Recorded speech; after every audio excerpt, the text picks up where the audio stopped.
This is the Ask Faleskini podcast, where the modern economy is discussed from a skeptic's perspective. Mr. Faleskini helps you distinguish what is sustainable in our economy and what isn't. Not everything that glitters is gold, and not all mud is dirty. The podcaster Mr. Faleskini provides no-nonsense advice. He had it all, lost it all, went bankrupt multiple times, and is now attempting to come back from zero with sustainable growth. There are numerous coaches and preachers on the internet that preach about positive thinking and how life is all roses if you just care to see it that way. Well, Mr. Faleskini is definitely not one of them. We recommend you ask Faleskini to keep it real. He discusses the darker side of the current economic reality, the side that's more important for your personal and business finance. His first intention is to help you keep what you already have. Not to be a complete party pooper, Mr. Faleskini will also hint at the earning opportunities in the economy today. In order to please the almighty algorithm, please like, share, and subscribe. And now it's time to start taking notes. The mic goes to the podcaster, the one and only Mr. Faleskini. Welcome to the Ask Faleskini podcast with a guest. I'm proud to present Daniel Gasser from Zurich, Switzerland. Daniel helps you get your beautiful emotions to the surface to make you a better and stronger man. Daniel has developed the 7 Steps to Your Superpower program that helps you become a loving partner, a caring dad, a loyal friend, a trustworthy leader. Daniel, please tell us more about yourself. What is your story? Hey, Peter, thank you so much for having me in your show. Glad to be here.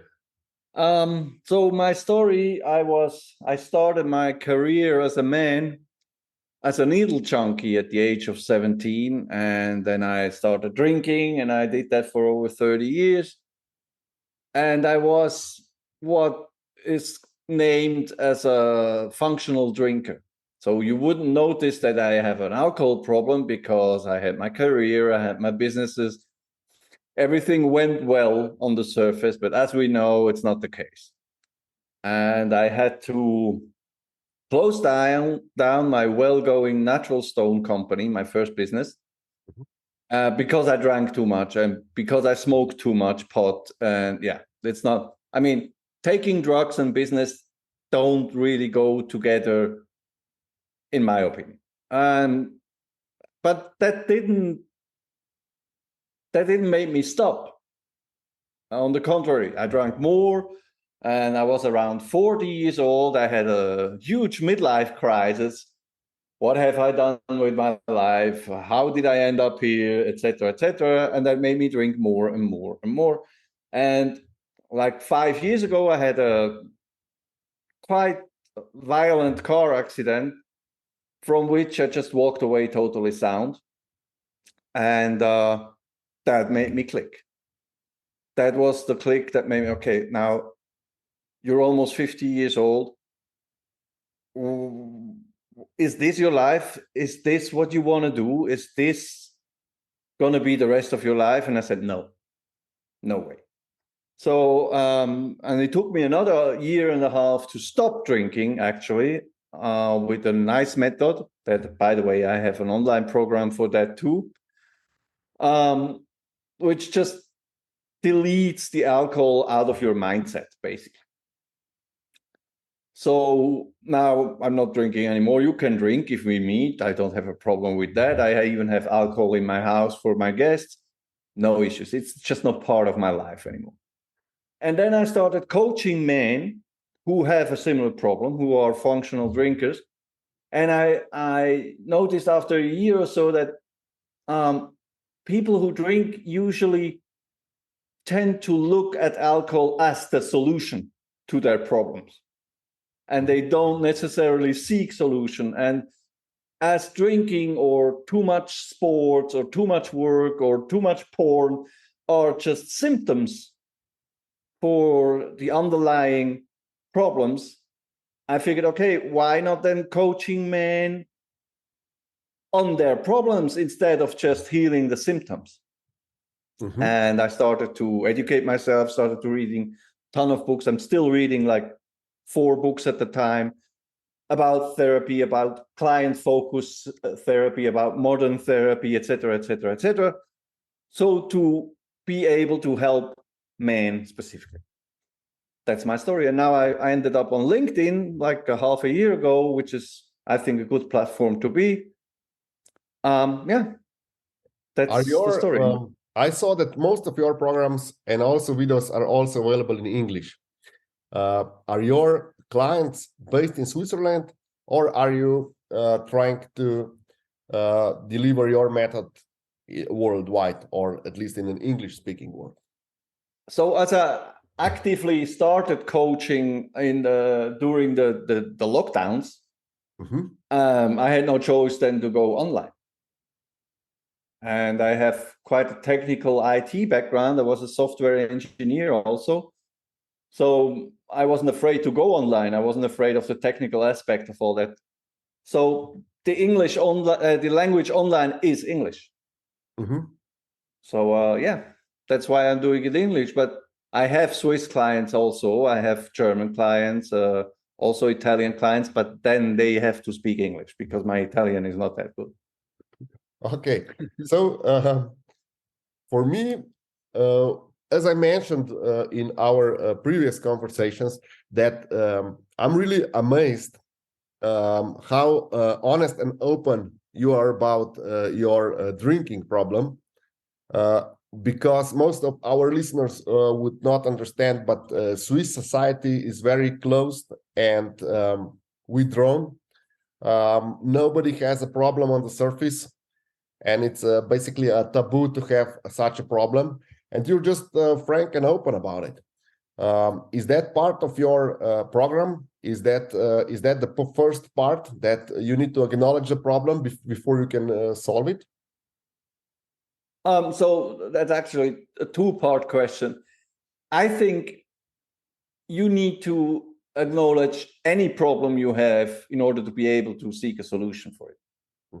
If you're not aware of having a problem or you deny it, you won't solve the problem. Right? The other part, being open and cheeky and straightforward, that's just me. That's the way I am. And I always thought it to be a flaw, actually, because of the environment I grew up in Switzerland, and very, as you say, we Swiss people are very reserved and very discreet. That's why a lot of prominent people, celebrities, come to live here, because they have peace. We don't chase them. We leave them in peace. Everybody leaves everybody in peace. So, but now I know it's not a flaw, it's a quality to be cheeky and bold and straightforward, especially online. So yeah, you have to acknowledge the problem, but it's not part of the program. So you're never afraid. So sorry for I'm pushing that, because I spent many years in Switzerland, and I'm pushing that because I had people drinking a lot, also directors in our companies, as you call it, the functional drinkers. So they would do it daily, a beer after the job is done, and so on. And then they start in the morning, and they try to push through the day with another drink or so, but they would never acknowledge or start or go to treatment or do anything about it, because they were so afraid of the stigma. What would the people say if they would start a treatment? Of course, that was about a decade ago, and that the most of the treatment then available was just through the medical system. Yes. And they were really afraid of the treatment there. How did you go at? I'm really amazed. You said that you acknowledged the problem, and then you needed another year and a half before you stopped drinking. How did you discover your method? What led to this discovery?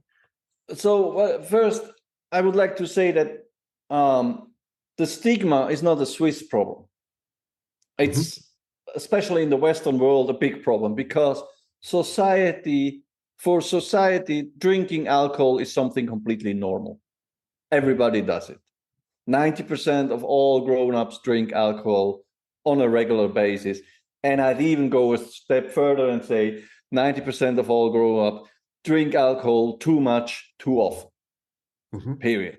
That's my statement. But so if a whole society states that drinking alcohol is a normal thing, and then suddenly in quotes, you have a problem with it, then you show society that it's not that easy as everybody states.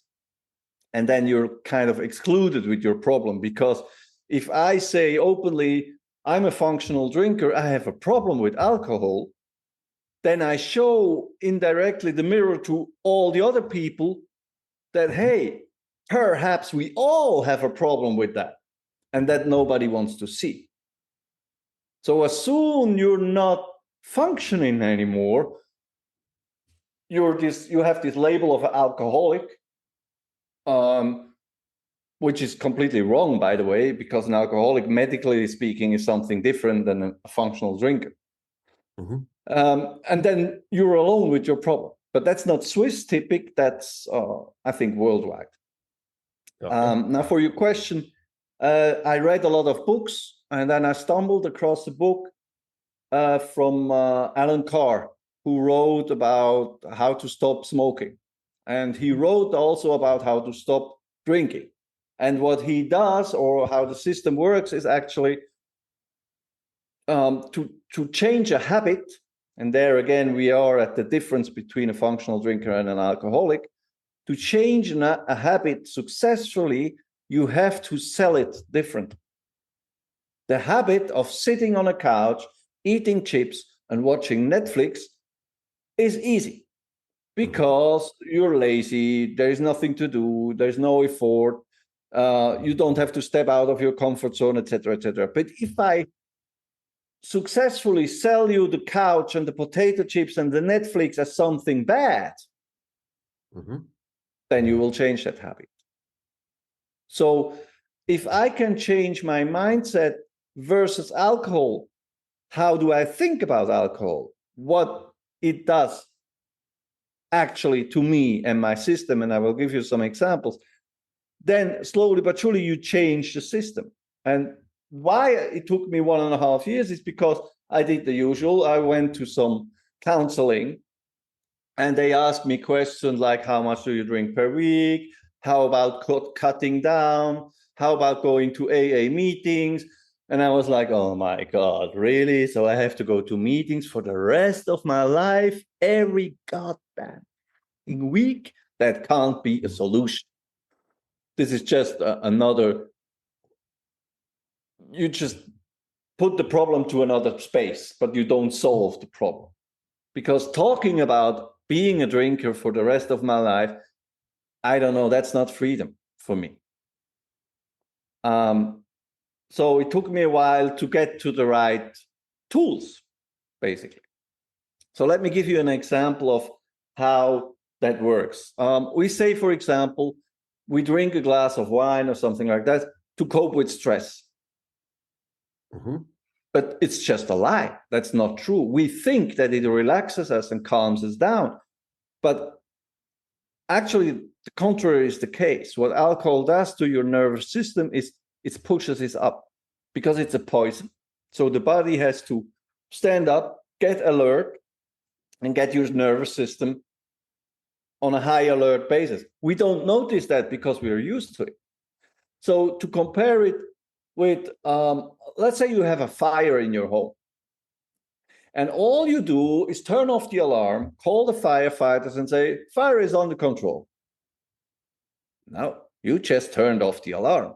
And instead of looking at why am I stressed every day of my life, I drink a glass of wine. So you start asking yourself questions. Okay, why am I stressed? Wouldn't it be better to get rid of the stress and then alcohol becomes obsolete? Or another example is that we think we're social when we drink. We think we have a lot of fun when we go out and have alcohol with our friends. But if you observe closely, and I did all these observations, so I went to a bar and had a look around who had a lot of fun and who hadn't. And it turned out that the people who had fun, they also had fun without alcohol because they were friends and they had fun together. And the people who needed alcohol to have fun, after a few hours, they were not so funny anymore. So, you see, and with all this kind of changing the way how you look at it, with time, you just say, well, wow, what am I doing here? But, and now the big but comes. This is the main difference between a functional drinker and an effective alcoholic. An alcoholic, if he stops drinking, he starts trembling, he starts having physical and health problem. But these are not the people that I can help. And a functional drinker, physically, he is not really addicted to alcohol. He can stop whenever he wants, physically speaking. He will not have any withdrawal pains. He will maybe have 2-3 nights where he doesn't sleep that well. That's it. And that happened to me, and I drank up to 10 liters of beer a day with 60 kilograms of body weight. That's quite a lot of beer, right? And I stopped it from one day to the other, and I had no withdrawal pain whatsoever. So, yeah. Sorry. So if I understand correctly, what you're doing, you're basically coaching people how to develop a new mechanism or a new attitude towards alcohol and stress. You're not into the therapy, if I understood correctly. Now, what I do in therapy is to look at why you started drinking in the first place. And my approach is rather than, okay, let's stop poisoning ourselves first and then have a look at your problem. Okay, there are other approaches who say, okay, continue drinking, which is fine, continue drinking. And while we solve your problem, you can still drink, which is another approach. But both are fine. If I understand correctly, you start with a detox. Yes, I think first detox, then have a look at the problem. Okay, and it's probably much easier to look at your problem sober than drunk. Yeah, of course, because alcohol closes our mind. And in order to solve your problem, you have to have an open mind to a new point of view. I mean, coaching or therapy, I prefer to call it a coaching, is if you're not open-minded, you won't be successful in a coaching. You can pay whatever you want to a coach, you won't succeed. Because as a coach, I will ask you a ton of questions, and then I will listen to your answers. And that's all I do as a coach, basically, as a good coach. There are other coaches, but a good coach, that's all he does. And if you're not open-minded to dig a little bit inside of you to get these answers out, the best Tony Robbins could not help you. Right? Yeah. How much of the recovery would you attribute to motivation, and how much to the discipline? No discipline. Discipline doesn't work. Discipline doesn't work. Discipline is a very time-limited effect. If you don't have a valid reason to change something, it won't last, especially not with alcohol. Look at the New Year's resolutions where you say, okay, I start running, I start doing exercise, I start having more sex or less sex or whatever. It lasts until February and then it's gone. Why? Because you know you don't have a valid reason to do the things. So know this. So how long do you think it takes for new pattern to be established in people? Because probably the pattern before was we're under stress, let's have some alcohol to distress, and you said this does not work. How long does usually take your clients to establish a new pattern? So this has been well studied and well proven. I think it's between 3 and 6 weeks. But that's for any habit, basically. That's not in my problem. That's just how we human being work. So if you do something daily for 21 days, every day, chances are that you have already established a new habit or a new pattern. The longer you do it, the better it is. But again, if you have what it's called intrinsic motivation, you won't succeed. The reason, the drive why you do something, it's like in business. Your audience are business people, right? Mm-hmm. If you do a business just for money, I'd say you won't be very successful. But if your business drives you because you want to achieve something, you want to solve a problem of people, you want to change the world a little bit, you want to achieve something, chances are much bigger that you stand up every morning and you do your stuff.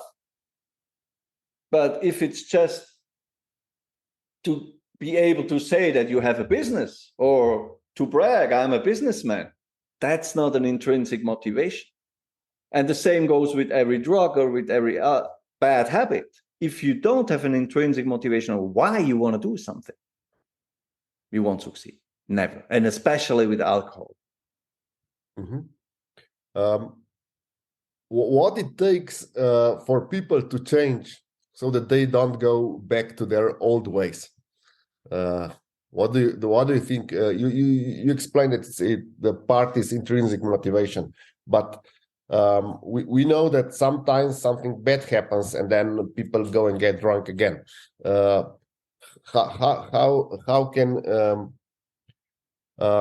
How can you, let's say, clear the old pattern of solving problems or big problems with alcohol? You need a clear vision. Mm-hmm. You need a goal. You need a clear vision of what you want to do, where you want to go, and why alcohol is hindering you to do that. Mm-hmm. Another question: your clients are mainly male, or you also have female clients? So mainly they are men, but that's more because you have to choose an audience, Mm-hmm. especially online. You cannot talk to everybody. There is this coaching saying that if you want to help everybody, you end up ending nobody. Okay, so it's basically your focus. It's not that your method is not applicable to female audience. Absolutely. We're all human beings. We all work the same thing. We all have the same problems, the same bad habits. And some, I think at the moment, two of my clients are female at the moment. So okay. I don't say no. If a female comes to me and say, hey, I want to be coached by you, I say, okay, let's have a look at it. If we're a good fit, yeah, sure. But as a man, it's easier to talk to a man about his problems, especially male problems. Mm-hmm. You have also developed the 7 Step to Your Superpower program. Can you explain a bit more about that program? That's actually the program to get your clear vision, to get your goal, to find out, why am I on this planet? Am I here to drink and to pay my bills? Nope. So this is very specific for men, because I don't know, if you were a little boy back then, you had dreams. And my approach is that one of these dreams you had as a little boy, at least one of them, was meaningful. We don't have dreams just like that. It's not like a movie. We have dreams for a reason. And as a child, we're not, let's say we're open to input from the universe. Let's call it like that. Mm-hmm. As a grown-up, we have our values, we have our theories, we have our fears, we have our blind spots, etc., etc., etc. But as a child, we don't have this. So we have dreams. And the first step is know your dream, is to get back there and have a look. What was the dream? What would you do now if you were a boy? And usually you find that out within a few sessions. And I see that at that little smile in their faces.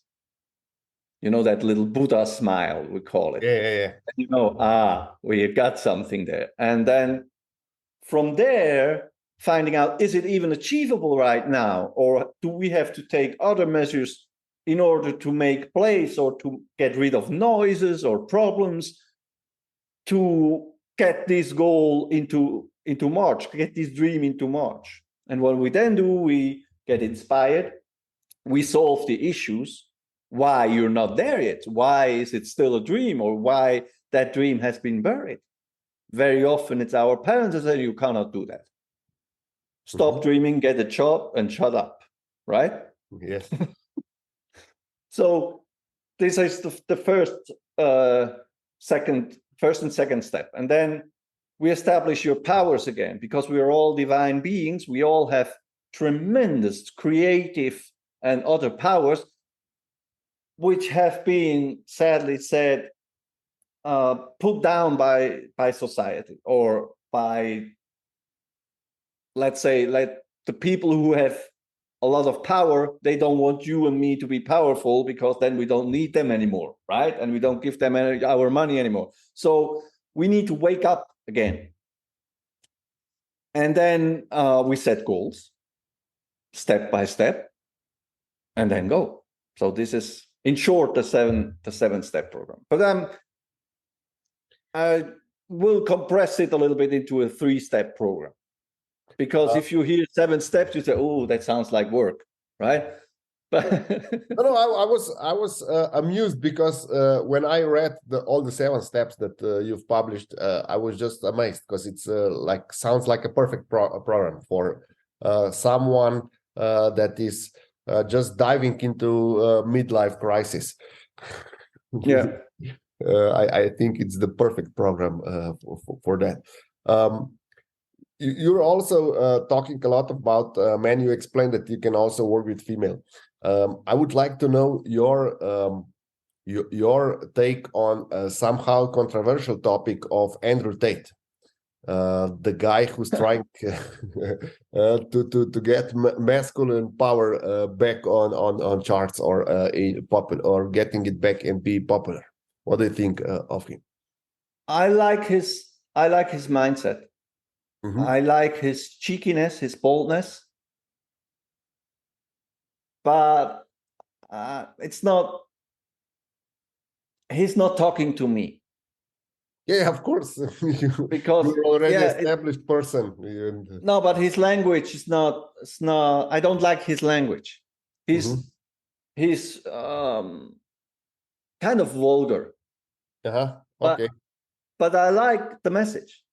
I very much like his message. But what I don't like is also the spectacle he's doing on TikTok and all that. When I see him say, "Okay, man, I see you. It's okay. Let's get down to the point and stop bragging around with your cigars and your money. It's okay. So I have money too. It's cool." So you would agree that there needs to be some empowering of men, but it can be on completely different, communication to establish that back. No, not necessarily. I think, we need to take care of men again, because we're not free anymore. We cannot be men anymore. But any approach that helps that purpose is good. His approach is different than mine. I go with the emotions. I say, if a man these days can live his emotion with an open heart, can understand his emotions again, and can deal with them like a grown-up, then he becomes a real man. And what Andrew does is that he says, listen, become a man again. We're men. We have muscles. We have balls. Why do we hide them? You see, the message is similar, but the approach is completely different. Well, I don't judge him. I like the guy. I like his approach too. It may speak to a lot of men, but I guess more younger men. My audience is, let's say, between 40 and 60. Okay. So I would say like after the midlife crisis. Yeah, no, not necessarily, because it's like, let's say 35 to 40, you start asking yourself questions. Why am I here? What am I doing with my life? Do I have the right partner? Do I have the right job? Why is money so important? Isn't really important, etc., etc. That's why. And a 20-year-old, you give him a nice car, he's happy. It's a little bit. Yeah. You know what I mean? Yeah, I agree 100%. I was like that, so me too. prototype. So it's not. So how do you approach your clients? Do you have also? I saw a couple of your video messages. Are your sessions more individual, or do you prepare video lectures for your clients? No lectures, one-to-one sessions.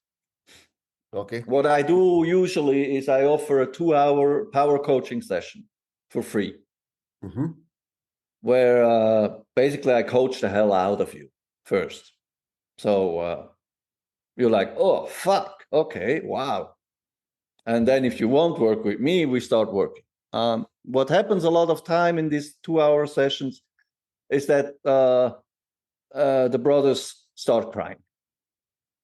Because usually people who are seeking a solution, or who are chatting with a coach, or telling me that my posts are inspiring or whatever, they are close to an explosion, or they are close to lose their job, lose their wives. They're close to a catastrophe.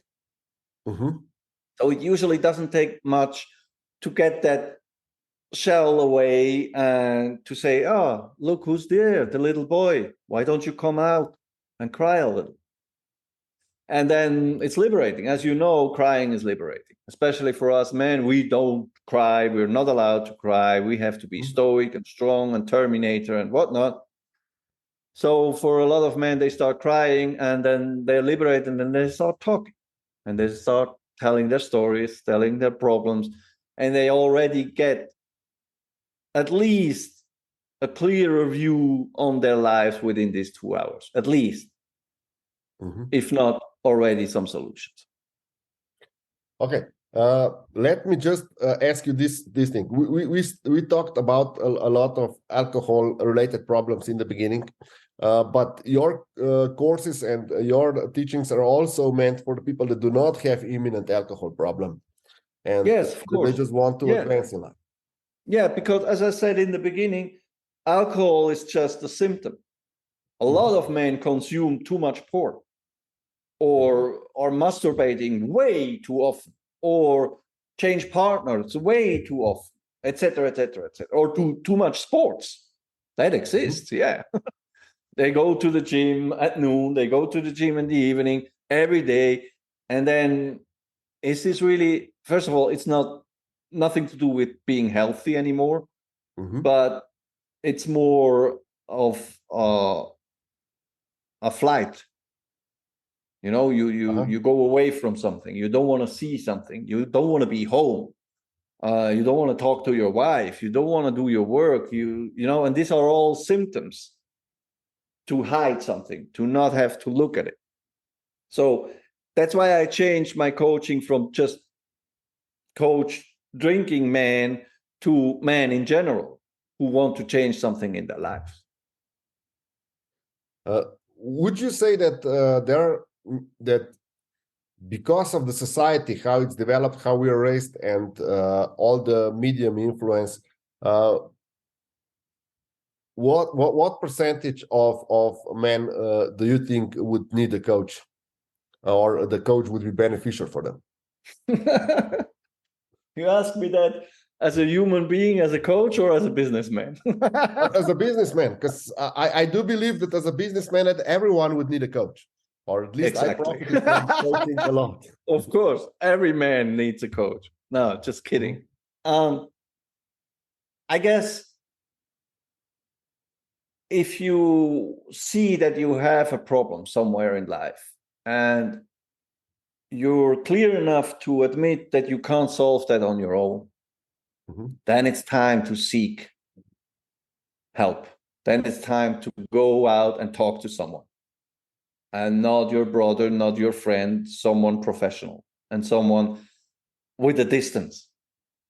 Because as your coach, I will never be your friend. I'm your coach. You hire me, you pay me money, and I help you get your solution, which is already inside of you.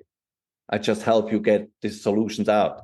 That's all what a coach does. So if these two things, having a problem, admitting not being able to solve it on your own, then you should really reach out to someone, not necessarily me. There are many good coaches out there and many bad coaches out there too, but it's like in any industry, right? But for us men, and I think this is society part. It's difficult to admit that we need help. It's difficult to seek for solution outside, because we think as a man, I have to solve my problems on my own. Mm-hmm. If I can't, I'm not a real man, which is, of course, stupid. But I was the same too. I thought, okay, then what my wife will think of me? Will she still feel safe with me? Will I still appear as a good man, as an attentive lover, as a protective man? And I can say a grown-up woman, and I say that on purpose because not every woman is grown up and is a queen. They have their problems too. She will appreciate that, because here comes a little secret. Women don't fall in love with us because of our cars or of our muscles or of our stoicism. No, they fall in love with us because of our heart. Mm-hmm. They see the little boy inside of us, which wants to come out to play, to cry, to laugh, to have fun, to be attentive, to be loving and kind. Because no grown-up woman seeks a man who is not loving and kind. And to become a man who is loving and kind, you need to deal with your emotions. You cannot just bury them deep down inside. I mean, you can, but I say you're much happier if you don't. Mm-hmm. Okay. So is there anything else you would like our listeners to take from this interview? Any quick tips or any secrets of the trade you can share with us? Quick tips. If you have a wife as a man, ask her if it's true what I'm saying here. Ask her with what part or trait she fell in love. Truly. Number one. Number two, if you think you drink a little bit too often or too much, stop it for 1 week or even for 3 days. And if you have, frankly, for yourself, just don't communicate with anybody, just for yourself. If during these 3 days you have a problem, you think, for example, oh, why not having a drink? Oh, no, I said I don't. Then you should call me, because then you already have a problem. Or any other person who can help you with it. And the third thing is, there is nothing bad in showing emotions as a man. On the contrary, when I went to a business meeting before, I had to have a drink, of course, to relax, to not be stressed, to be smooth and cool. And then I went to these meetings and I had to talk a lot to make myself hear, to make myself heard. Nowadays, because I have my emotions at the surface, because I know my emotions, because I can handle them, I just walk into the room and sit down. And people are watching me and people are waiting for me to say something. Huge difference. And I see it in almost every aspect of life, of social life. When a man knows himself, because he knows his emotions, then he becomes the leader, the real man that people are watching, that people are listening to, that people are coming to. The more you have to talk, the more you have to appear, the less you are. And for us men, I think my approach is take your emotions out, have a look at them, learn how to handle them, and then you become the real deal. Thank you very much for all these insights. I will put links to where people can reach you in the description below. And thank you again for being my guest tonight. You're welcome. Thank you very much for having me.